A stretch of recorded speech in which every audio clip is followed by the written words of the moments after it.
नमस्कार दोस्तों, स्वागत है आप सभी का आपके अपने YouTube channel super concept classes में। और आज की इस वीडियो में मैं आप लोगों को क्लास 12 इंग्लिश कोर का वेरी इंपॉर्टेंट ऑब्जेक्टिव क्वेश्चंस कराने वाला हूं, जो आप लोगों के 15 और 16 मार्च के एग्जाम के लिए बहुत ही ज्यादा इंपॉर्टेंट है। और ये जो हमारा आज का वीडियो है, आर्ट्स, साइंस और कॉमर्स तीनों स्ट्रीम के स्टूडेंट्स के लिए है।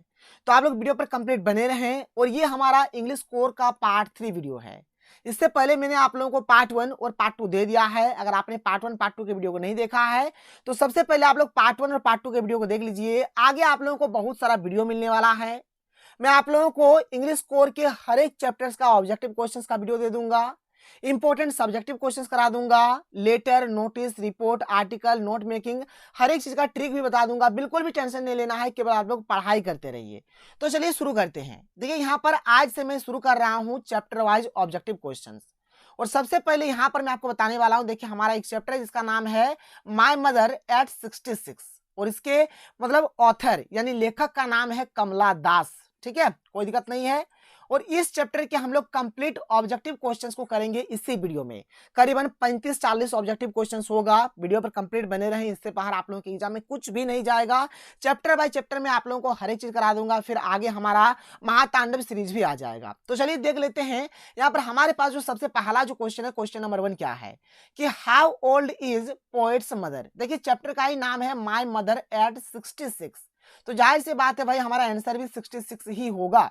चैप्टर का नाम क्यों रखा गया है 66? क्योंकि यहाँ पर जो माँ है उनका एज ही है 66, इसीलिए चैप्टर का नाम रखा गया है माय मदर एट 66।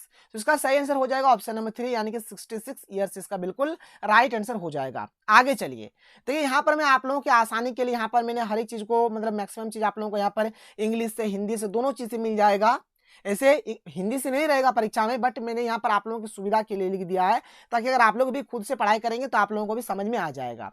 यहाँ पर हमारे पास जो अगला जो क्वेश्चन है, क्वेश्चन नंबर 2 क्या देख लीजिए कि in which languages has Kamala Das written stories and novels. जो कमला दास जो यहाँ पर है, ठीक है, वो ये जो अपने कहानियां लिखते थे या फिर नॉवेल्स जो लिखते थे वो किस भाषा में लिखते थे, किस लैंग्वेज में लिखते थे? तो याद रखिएगा, एक तो हमारा इंग्लिश और दूसरा हमारा मलयालम। ठीक है, ऑप्शन नंबर 2 इसका बिल्कुल सही उत्तर हो जाएगा, इंग्लिश एंड मलयालम। आगे चलते हैं, यहाँ पर कुछ अलंकार के बारे में जान लेते हैं जो आप लोगों के एग्जाम में पूछा जा सकता है। एक अलंकार है जिसका नाम है उपमा अलंकार, इसको हम लोग इस्माइल बोलेंगे। ठीक है, ये कहाँ यूज होता है? तो देख लीजिए ये कहाँ यूज होगा कि it is the comparison of two things by using as और लाइक। मतलब ये जो इस्माइल है, ठीक है, ये जो उपमा अलंकार है, इसका यूज हमेशा कोई दो वस्तुओं के कंपेयर करने के लिए किया जाता है। और वहां पर किस चीज का प्रयोग होता है? या तो एज रहेगा या फिर लाइक रहेगा। जैसे यहाँ पर एक एग्जाम्पल है कि हर फेस एसन लाइक दैट ऑफ ए क्या है, कॉप्स। तो यहाँ पर भाई देख लीजिए लाइक है ना, कंपेयर किया जा रहा है, और यहाँ पर क्या है, लाइक है। तो जब भी एज या फिर लाइक रहे तो यहाँ पर बोला जाएगा कि यहाँ पर क्या हो रहा है, स्माइल। यहाँ पर smile as a late winter's moon. तो लाइक, एज ये सब जब रहेगा तो यहाँ पर स्माइल अलंकार का प्रयोग होगा। फिर है हमारा अगला जो है क्या है, रूपक, जिसको हम लोग मेटाफोर बोलेंगे। It is the direct comparison of two things without the use of as और लाइक। मतलब यहाँ पर भी देखिए कोई दो वस्तु में कंपेयर होता है, लेकिन यहाँ पर एज या फिर लाइक नहीं रहता है, लेकिन स्माइल वाला में यहाँ पर एज या फिर लाइक हमारा होता है। एग्जाम्पल देख लीजिए कि द मेरी चिल्ड्रेन स्पाइलिंग। तो भाई यहाँ पर एज और एज या फिर लाइक कुछ भी नहीं है, और यहाँ पर कंपेयर भी हो रहा है, तो इस केस में मेटाफोर का यहाँ पर यूज होता है। आगे बढ़ते हैं, आगे चलिए। आगे हमारे पास क्या है भाई, देख लीजिए। आगे है हमारे पास personification. When we give human characteristics to animals और प्लांट्स और नॉन लिविंग थिंग्स। एनिमल्स माने होता है जानवर, ठीक है, कोई दिक्कत नहीं है। प्लांट्स माने होता है पौधा या फिर पौधों भी बोल सकते हैं। नॉन लिविंग थिंग्स माने होता है निर्जीव। मतलब देखिए मनुष्य का जो गुण होता है, मनुष्य का जो कैरेक्टरिस्टिक्स है, जब मनुष्य के कैरेक्टरिस्टिक्स का यूज हम लोग जानवर, पौधों या फिर निर्जीव वस्तुओं में करते हैं, तो उस केस में पर्सोनिफिकेशन अलंकार का प्रयोग होता है। देख लीजिए यहाँ पर मैंने लिख दिया है कि जब हम जानवरों या पौधों या निर्जीव चीजों को मानवीय गुण देते हैं, जैसे ट्रीज स्प्रिंटिंग, ठीक है, जिसे मूव कर रहा है ना पेड़, तो ये क्या है, एक मानव का गुण। मूव कौन करता है? मनुष्य करता है। इसलिए यहाँ पर हम लोग इस अलंकार का प्रयोग करेंगे। इसके बाद जो है हमारा क्या है, एनाफोरा। इसमें भाई क्या होता है, इसका माने होता है पुनरावृत्ति अलंकार, मतलब कोई वर्ड इसमें बार बार रिपीट होगा। देख लीजिए जैसे इस सेंटेंस को देखिए, जैसे यहाँ पर भी स्माइल है, यहाँ पर भी स्माइल है, यहाँ पर भी स्माइल है, तो ये जो वर्ड है बार बार रिपीट हो रहा है।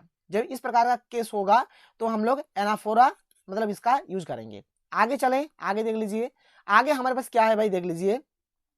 इसके बाद है हमारा अनुप्रास अलंकार, ठीक है। एलिट्रेशन, इसका यूज कब होता है, जब कोई कांस्टेंट या फिर कोई जब व्यंजन वर्ण बार बार रिपीट हो।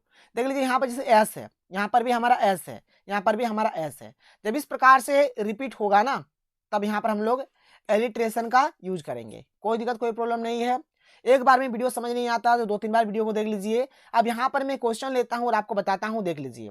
जैसे ये वाला जो क्वेश्चन नंबर 3 है, यहाँ पर बोल रहा है कि किस किस प्रकार का इस चैप्टर में अलंकार का प्रयोग हुआ है। तो इस चैप्टर में भाई हर एक प्रकार का मेटाफोर, स्माइल, एलिट्रेशन, हर एक चीज का उपयोग हुआ है, इसलिए ऑल ऑफ दिस इसका सही आंसर हो जाएगा। आगे चलिए क्वेश्चन नंबर 4 क्या है देख लीजिए। क्वेश्चन नंबर 4, अभी मैंने आप लोगों को बताया ट्रीज स्प्रिंटिंग, इसमें कौन सा अलंकार होगा, इसमें हो जाएगा पर्सोनिफिकेशन। मतलब यहाँ पे देखिए ट्रीज को क्या दे रहा है, क्या दिया जा रहा है, ह्यूमंस कैरेक्टरिस्टिक्स दिया जा रहा है, इनके मानव का गुण दिया जा रहा है, इसीलिए कोई दिक्कत नहीं है। आगे चलिए क्वेश्चन नंबर 5 की ओर बढ़ते हैं। देख लीजिए क्वेश्चन नंबर 5 हमारे पास क्या है। तो क्वेश्चन नंबर 5 है हमारा, what does this narrative style of the poem signify. मतलब यहाँ पर ये जो कवि है, इस कविता के माध्यम से कौन से स्टाइल को सिग्निफाई कर रहा है। तो इसका आंसर हो जाएगा कि a single thread of thought mixed with hers realities. मतलब वो अपने थॉट्स जो है उसको वास्तविकता से लिंक करके वो बता रहा है, ये चीज यहाँ पर हो जाएगा। तो 5 का सही आंसर क्या हो जाएगा, ऑप्शन नंबर 4 हो जाएगा। आगे चलते हैं क्वेश्चन नंबर 6 की ओर चलते हैं। देख लीजिए क्वेश्चन नंबर 6 हमारे पास क्या है कि what is the main idea of the poem. ये जो कविता है इसका मुख्य विचार क्या है, ठीक है। तो इसका जो हमारा सही उत्तर हो जाएगा, देख लीजिए यहाँ पर पेनफुल ओल्ड एज है, डिस्कलरेशन ऑफ स्किन है, क्या है यहाँ पर है केयरलेसनेस ऑफ ए डॉटर है, लैक ऑफ स्ट्रेंथ है। तो यहाँ पर भाई हो जाएगा इसका आंसर पेनफुल ओल्ड एज। देखिए यहाँ पर इस कहानी में क्या, एक्चुअल में जो कहानी है इसमें होता क्या है, कवि के बगल में माँ बैठी हुई होती है, तो माँ को देखकर भी एकदम बहुत ही दर्द महसूस करते हैं, क्योंकि जो माँ थी ना उनका एज जो है धीरे धीरे ढल रहा था, मतलब वो बूढ़ी हो रही थी, उनका चेहरा भी पीला पड़ रहा था। देखे होंगे जो जिनका एज ढल जाता है उनका चेहरा थोड़ा पीलापन उसमें आ जाता है।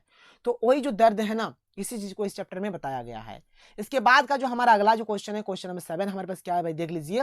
तो क्वेश्चन नंबर 7 है कि हु लिव्स एट कोचिन, यानी कि कोचिन में कौन रहता है। तो भाई कोचिन में पोएट, ठीक है, पोएट रहते हैं। 7 का सही उत्तर ऑप्शन नंबर 1 हो जाएगा। आगे चलिए क्वेश्चन नंबर 8 की ओर बढ़ते हैं। देख लेते हैं क्वेश्चन 8 हमारे पास क्या है। देखिए क्वेश्चन नंबर 8 है कि what does the poet notice outside the car, यानी कार के बाहर कवि क्या देखता है। जैसे कार में चढ़ा हुआ है ना, तो कार के बाहर वो क्या क्या चीज देख रहा था। तो यहाँ पर हो जाएगा इसका answer sprinting trees and running children, यानी वह दौड़ते पेड़ और दौड़ते बच्चे को देख रहे थे।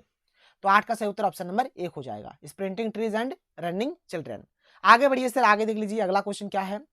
What is the universality of the theme of the poem. इस कविता के आधार पर आपको बताना है कि एकदम जो वास्तविकता है क्या है, जो यूनिवर्सल ट्रूथ है क्या है। तो भाई यहाँ पर डेथ इज ए ट्रूथ, जो जन्म लिया है उसको मरना निश्चित है, ठीक है। तो 9 का यहाँ पर सही उत्तर ऑप्शन नंबर 1 होगा। यही यहाँ पर रियलिटी है कि डेथ इज ए ट्रूथ, मतलब जो मृत्यु है वह सच्चाई है, जो जन्म लिया है वो मरेगा ही मरेगा। आगे बढ़ते हैं क्वेश्चन नंबर 10 देख लेते हैं क्या है। What worried the poet when she looked at her mother, यानी कभी जब अपनी माँ को देख रहे थे तो उसे क्या चिंता हो रही थी। तो मैंने आप लोगों को बताया कि उनका जो माँ थी ना, उनका एज धीरे धीरे ढल रहा था। वही हो जाएगा कि हर डिक्लाइंग एज, यानी उसकी घटती उम्र। मैंने उनको लग रहा था कि माँ अब ज़्यादा दिन तक नहीं बचेगी, फिर माँ हमें छोड़कर चली जाएगी। इसके बाद जो हमारा अगला जो क्वेश्चन है क्या है भाई देख लीजिए कि why does the poet feel scared, यानी कवि को डर क्यों लगता है। कवि को डर क्यों लगता है, तो रियलिटी बोला जाए तो माँ को खोने का डर था उनका, ठीक है। और बार बार माँ का तबियत बिगड़ जा रहा था, बूढ़ी जो होती है, बूढ़ा बूढ़ी जो होता है, उनका तबियत बार बार बिगड़ ही जाता है। तो इसका आंसर हो जाएगा कि because of her mother's deteriorating health, यानी अपनी माँ की तबीयत बिगड़ने के कारण वह मतलब डर रहा था। क्वेश्चन नंबर 12 हमारे पास क्या है भाई देख लो। क्वेश्चन नंबर 12 है कि what is the tone of the poem towards the end. Last में इस पोएम का टोन किस प्रकार का होता है, यानी कवि किस प्रकार का करते हैं। तो चेयरफुल हो जाएगा, यानी देखिए यहाँ पर कवि लास्ट में क्या करते हैं, कवि को तो पता है भाई माँ का तबीयत एकदम खराब है, माँ बूढ़ी हो चुकी है, ज़्यादा दिन तक बचेगी नहीं। अंदर से तो वो बहुत दर्द, मतलब उनका अंदर में बहुत दर्द था, लेकिन माँ को दिखावटी स्माइल दिखा रहा था, मतलब देखो कि माँ मैं खुश हूँ, बट वो अंदर से खुश नहीं था। ठीक है, इसलिए जो इसका एंड है कैसा है, तो चीयरफुल है। आगे चलते हैं, क्वेश्चन नंबर 13 की ओर बढ़ते हैं। देख लेते हैं क्वेश्चन नंबर 13 हमारे पास क्या है कि whose house was the poet living, यानी कवि किसके घर से जा रहा था, तो हर पेरेंट्स हाउस। ठीक है, उसके माता पिता के घर से। क्वेश्चन नंबर 14 की ओर बढ़ते हैं। देख लीजिए क्वेश्चन नंबर 14 हमारे पास क्या है। क्वेश्चन नंबर 14 है कि what was the poets childhood fear, यानी कि कवि के बचपन का डर क्या था, तो अपने माँ को खोना, वो माँ को खोना नहीं चाहता था। ठीक है, lodging her mother. Question number 15 की ओर बढ़ते हैं भाई। क्वेश्चन नंबर 15 देख लीजिए क्या है। What thanks did she feel when she looked at her mother, जब उसने अपनी माँ को देखा तो उसे कैसा दर्द हुआ, तो भाई उन्हें एकदम भीतर का एक दिल का दर्द हुआ। ठीक है, थैंक्स ऑफ हार्टेज। ठीक है, ऑप्शन नंबर 4 इसका बिल्कुल सही उत्तर हो जाएगा। हार्ट वाला याद होगा, रखिए ना ये हार्ट वाला, क्योंकि उसको दिल का पीड़ा हुआ उसका। क्वेश्चन नंबर 16 हमारे पास क्या है, देख लीजिए। What is the kind of pain and ache that the poet feel, कभी किस प्रकार का दर्द और दर्द महसूस करता है, मतलब कभी किस प्रकार का दर्द महसूस कर रहा है, तो अपनी माँ को खोने का। ठीक है, लॉजिंग हर मदर, अपनी माँ को खोने का वह दर्द महसूस कर रहा है। क्वेश्चन नंबर 17 की ओर बढ़ते हैं। देख लेते हैं क्वेश्चन नंबर 17 हमारे पास क्या है। क्वेश्चन नंबर 17 का what is the familiar ache. ठीक है, तो इसका आंसर हो जाएगा कि हर चाइल्डहुड फेयर ऑफ क्या है, लॉजिंग हर मदर, यानी उसका बचपन का डर क्या था, अपनी माँ को खोने का। क्या डर था, क्या तकलीफ था, क्या दर्द था, तो अपनी माँ को खोने का डर था। क्वेश्चन नंबर 18 की ओर बढ़ते हैं। देख लेते हैं क्वेश्चन नंबर 18 हमारे पास क्या है। क्वेश्चन नंबर 18 है कि why did the poet look at her mother again, यानी कवित्री ने फिर अपनी माँ की ओर क्यों देखा, क्यों देखा भाई, ये बताना है। तो इसका सही आंसर हो जाएगा कि because of fear and insecurity, मतलब वह डर रहा था। ठीक है, और असुरक्षा, डर और असुरक्षा, इनसिक्योरिटी और फियर, यानी डर के कारण और असुरक्षा के कारण वह माँ की ओर फिर से दोबारा देख रहा था। क्वेश्चन नंबर 19 की ओर चलते हैं। देख लेते हैं क्वेश्चन नंबर 19 हमारे पास क्या है भाई, देख लो। क्वेश्चन नंबर 19 है कि why does the poet feel parted, upset and sad, यानी कभी अलग थलग, परेशान और उदास क्यों महसूस करता है, तो इसका सही उत्तर हो जाएगा कि because of her duty towards mother and her on needs. बात समझ में आ रहा है, यानी यहाँ पर क्या हो गया कि माँ के प्रति अपने कर्तव्य और अपनी आवश्यकताओं के कारण, ठीक है, वह अलग थलग, परेशान और उदास, यानी कि फील पार्टेड, अपसेट और सैड महसूस कर रहा था। इसके बाद जो हमारा अगला क्वेश्चन है, क्वेश्चन नंबर 20, देख लीजिए क्या है कि what does the narrative single sentence style of the poem highlight, मतलब ये जो चैप्टर है हमारा, इस चैप्टर में अगर हम लोग सिंगल वर्ड में बोले, ठीक है, तो कवि का यहाँ पर स्टाइल क्या है, यहाँ पर नैरेटिव का स्टाइल क्या है, अगर हम लोग सिंगल यहाँ पर अगर एक वर्ड में अगर बोले तो इसका सही आंसर हमारा हो जाएगा। देख लीजिए इसका सही आंसर हो जाएगा कि पोएट्स क्या है, इंटरवीविंग थॉट्स, यानी कि कवि के आपस में उलझे विचार, यानी कवि का जो विचार है एकदम आपस में उलझा हुआ विचार था उनका। क्वेश्चन नंबर 21 देख लीजिए भाई हमारे पास क्या है।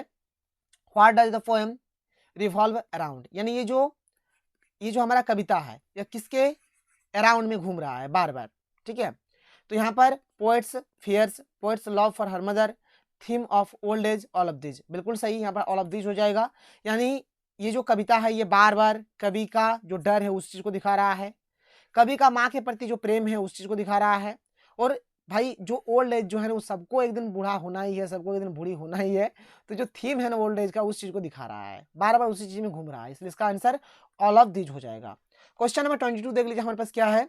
तो क्वेश्चन नंबर 22 हमारे पास है कि what does the expression smile smile and smile signify, यानी स्माइल स्माइल एंड स्माइल जो है ये क्या चीज दर्शा रहा है, तो ये दर्शा रहा है, देखिए जैसे कि मैंने आप लोगों को बताया कि जो कवि थे उसके बगल में माँ बैठी हुई थी, लेकिन अंदर से तो कवि बहुत एकदम दर्द से भरा हुआ था, बट वो माँ को स्माइल दिखा रहा था, ही दिखा रहा था क्योंकि वो एक्चुअल में अपने डर को छुपा रहा था, माँ को नहीं दिखाना चाहता था कि भाई देखो कि मैं भी अंदर से टूट गया हूँ। ठीक है, वही चीज है, तो इसका ऑप्शन नंबर 4 हो जाएगा। पोएट्स क्या है, desperate efforts to hide her fears, यानी कवि का अपने डर को छुपाने का बेताब प्रयास, यानी वो अपने डर को छुपाने के लिए बार बार स्माइल स्माइल स्माइल कर रहा था। आगे चलिए भाई क्वेश्चन नंबर 23 देख लीजिए हमारे पास क्या है। What was the expression of the poet's face while parting from her mother, यानी अपनी माँ से बिछड़ते समय कवि के चेहरे पर क्या भाव थे, तो स्माइलिंग का भाव था।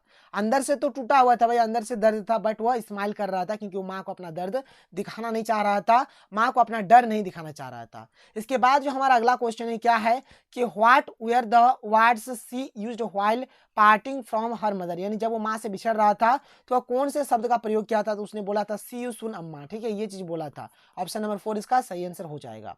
क्वेश्चन नंबर 25 देख लीजिए भाई क्या है। क्वेश्चन नंबर 25 हमारे पास है कि who was sitting beside the poet Kamala Das, तो कमला दास के बगल में कौन बैठा हुआ कौन बैठी थी या फिर कौन बैठा था, आपको बताना है। तो भाई उसका माता जी, ठीक है, तो यहाँ पर इसका आंसर हो जाएगा हर मदर, क्या हो जाएगा, हर मदर हो जाएगा। इसके बाद जो अगला क्वेश्चन है क्वेश्चन नंबर 26 देख लीजिए क्या, ये कमलादास वाजे, तो कमलादास जो थे क्या थे, एक केरलाइट थे, यानी वह मलयालम लेखक थे, ये ऑप्शन के अकॉर्डिंग। तो 26 का सही उत्तर क्या हो जाएगा, ऑप्शन नंबर 3 हो जाएगा। आगे बढ़ते हैं, क्वेश्चन नंबर 27 देख लेते हैं क्या है। क्वेश्चन नंबर 27 है कि Kamala Das smile and smile, यानी कमला दास मुस्कुराई और मुस्कुराई, क्यों, तो to make her mother happy, मतलब वो अपने माँ को खुश करना चाहता था, इसलिए वह स्माइल कर रहा था। क्वेश्चन नंबर 28 हमारे पास क्या है भाई, देख लो यहाँ पर कि winter's moon is a reference to the mother's, क्या, तो उसके ओल्ड एज को दर्शा रहा है। 28 का सही उत्तर क्या हो जाएगा, ऑप्शन नंबर 4। 28 का क्या हो जाएगा, ऑप्शन नंबर 4 हो जाएगा, ओल्ड एज हो जाएगा। इसके बाद जो अगला क्वेश्चन है क्या है, क्वेश्चन नंबर 29 की Kamala Das childhood fear was the fear of, यानी कमला दास का जो बचपन का जो भय था वह क्या था, तो माता से बिछड़ने का, उनको लग रहा था कि माँ हमसे दूर चली जाएगी, सेपरेशन फ्रॉम मदर, यानी कि माता से बिछड़ने का उनको दुख था, दर्द था, भय था। तो देखिए क्वेश्चन नंबर 30 क्या है कि when the poet looked at her mother again she felt a pain, यानी जब कवित्री ने फिर से अपनी माँ की ओर देखा तो उसे एक पीड़ा का अनुभव हुआ, तो कौन सा पीड़ा था, तो इसका सही आंसर हो जाएगा ऑप्शन नंबर 1, यानी कि हर फेमिलियर एज, यानी उसकी जो परिवार का जो दर्द था उस चीज को उसने महसूस किया, फील किया। आगे बढ़ते हैं, तो यहाँ पर 30 का सही आंसर क्या हो गया, ऑप्शन नंबर 1 हो गया। क्वेश्चन नंबर 31 देख लीजिए हमारे पास क्या है। क्वेश्चन नंबर 31 है कि the poet compared her mother to, तो इसका सही आंसर हो जाएगा लेट विंटर्स मून, यानी कवि ने अपनी माँ का जो तुलना है लेट विंटर्स मून के साथ किया है, तो ऑप्शन नंबर 2 इसका बिल्कुल सही आंसर हो जाएगा। क्वेश्चन नंबर 32 देख लीजिए हमारे पास क्या है भाई, तो क्वेश्चन नंबर 32 है कि the poet Kamala Das while driving from her क्या हो जाएगा, पेरेंट्स होम, ऑप्शन नंबर 1 इसका बिल्कुल सही आंसर हो जाएगा। आगे चलते हैं, क्वेश्चन नंबर 33 देख लीजिए हमारे पास क्वेश्चन नंबर 33 क्या है। क्वेश्चन नंबर 33 है कि व्हाई वाज मदर्स फेस पेल, यानी कि माँ का जो चेहरा वह पीला क्यों पड़ गया था, तो ड्यू टू हर एज, यहाँ पर ऑप्शन नंबर 1 हो जाएगा सही इसका, क्योंकि एज जैसे जैसे ढलेगा, आपका हो चाहे मेरा हो किसी का भी हो, धीरे धीरे चेहरा जब बूढ़ा हो जाता है, बूढ़ी हो जाता है कोई, तो चेहरा में पीलापन आ जाता है, यानी पीला पड़ जाता है। तो 33 का सही उत्तर यहाँ पर ऑप्शन नंबर 1 हो जाएगा, ड्यू टू हर एज। आगे चलते हैं, क्वेश्चन नंबर 34 देख लीजिए क्या है कि what is poets childhood fair, यानी कवि के बचपन का डर क्या था, तो मैंने आप लोगों को शुरू से मैं आपको बता रहा हूँ कि losing her mother for ever, यानी उसको लग रहा था कि अब मैं माँ को अपने पूरी जिंदगी भर के लिए यहाँ पर खो दूंगा, इस चीज का उनको डर सताता था। क्वेश्चन नंबर 35 देखिए जो कि हमारा आज का लास्ट क्वेश्चन है क्या है कि the poetess says her mother looked pale like a, किस प्रकार का दिख रहा था भाई, तो एक लास्ट टाइप का दिख रहा था, ठीक है, तो कॉप्स जैसा दिख रहा था। 35 का सही उत्तर क्या हो जाएगा, ऑप्शन नंबर 1 हो जाएगा। तो यहाँ पर मैंने आप लोगों को टोटल 35 क्वेश्चन बताया, माय मदर एट 66 वाला जो चैप्टर है खत्म हो जाता है। इसके बाद मैं आप लोगों को आगे कोई दूसरा चैप्टर का कंप्लीट ऑब्जेक्टिव कोशिश कराऊंगा, आगे आगे आप लोगों को हर एक चीज मिल जाएगा, टेंशन नहीं लेना है। तो चलिए मिलते हैं अगले वीडियो में, थैंक यू, जय हिंद।